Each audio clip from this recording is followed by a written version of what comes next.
Desde 2004, Passo Fundo conta com um espaço para atendimento jurídico e social de mulheres em situação de violência e, mais recentemente, da diversidade de gênero. Bom, é o projeto de extensão ProJur Mulher e Diversidade e é sobre esse serviço, que inclusive é oferecido gratuitamente à comunidade, que nós vamos falar hoje nessa série de entrevistas que estamos apresentando durante esta semana sobre assédio sexual às mulheres. Nossa convidada aqui no estúdio é a professora da UPF, doutora em Direito, coordenadora do ProJur, Josiane Petri Faria. Seja muito bem-vinda, professora Josiane, novamente ao UPF TV. E eu começo já lhe perguntando qual é a definição técnica e jurídica do assédio sexual.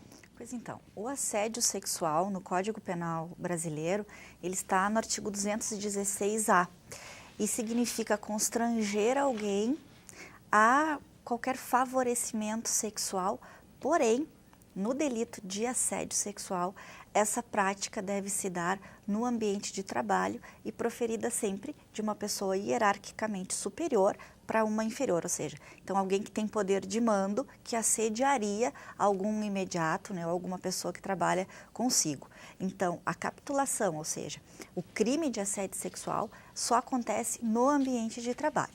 No entanto, as práticas de assédio moral, sexual, enfim, elas não estão restritas a esse dispositivo. Pois é, eu ia lhe perguntar, e aquilo que acontece dentro do ônibus, por exemplo, ou na rua, a gente não pode chamar de assédio sexual?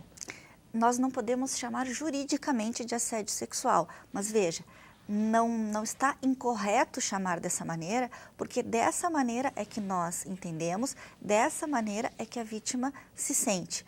Então, qual é o problema aí? A falta de um dispositivo, a falta de um crime que fale dessa forma mais abrangente do assédio, porque o direito tem tratado desse assédio muito no âmbito civil, ou seja, aconteceu uma situação de assédio, existe um processo de natureza civil por danos morais, uma indenização, mas veja, isso não é suficiente a partir do momento que você vê situações realmente graves que acontecem em ambientes públicos e por vezes, né, proferidas por pessoas que a vítima sequer conhece. Perfeito. Agora, dentro do ambiente de trabalho, é considerado, dentro desta situação que você nos apresentou, assédio sexual. Muitas vezes, a empresa mesmo pode resolver a situação, a gestão maior da empresa, tomando as devidas providências com relação ao assediador.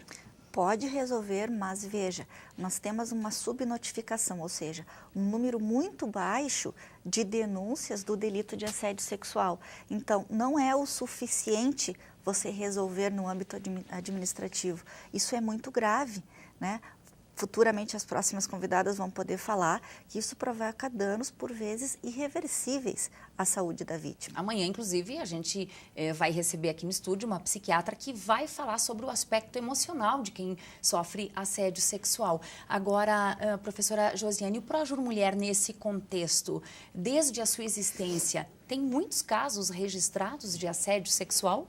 Infelizmente não.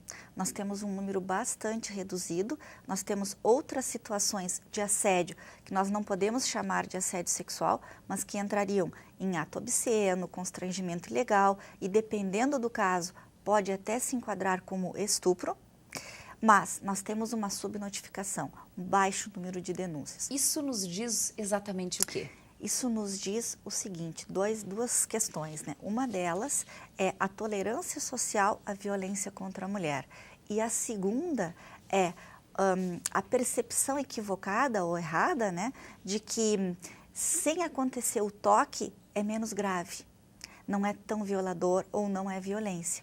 É errado, porque também é violência de gênero. Então, há necessidade da denúncia porque existem outros tipos penais, existem outros crimes que protegem condutas como essa. Não é mais possível permitir que, porque a pessoa não foi tocada, você vai considerar como natural ou como ela deva se resolver sozinha. 87% das mulheres pesquisadas pelo IPEA dizem que já sofreram situações de assédio e que não reagiram no momento com receio, com medo de uma violência ainda mais grave. Então, ou seja, não existe condições de nós respondermos a um cenário de violência com outra violência. Nós temos que buscar ajuda nos órgãos de proteção e o Projur é um deles. Pois é, só para a gente concluir aqui, professora Josiane, para quem está nos acompanhando, no caso da necessidade de alguma denúncia, qual é a orientação, como proceder? Se esta pessoa deseja mais orientações, ela pode nos procurar diretamente, mas se ela quer tomar uma atitude imediata, ela deve buscar a delegacia de polícia especializada no atendimento à mulher. E se acontecer fora do horário de atendimento, brigada militar, a plantão da Polícia Civil e ainda o Disque 180. Tá certo. Obrigada, professora, pelas informações. Bom trabalho. Muito obrigada. Bom, e só para reforçar o que a gente já falou aqui, amanhã na série de entrevistas, nossa convidada vai ser a professora da UPF, mestre em envelhecimento humano, é médica psiquiatra do Centro de Referência em Saúde da Mulher em Passo Fundo, Bruna Chaves Lopes.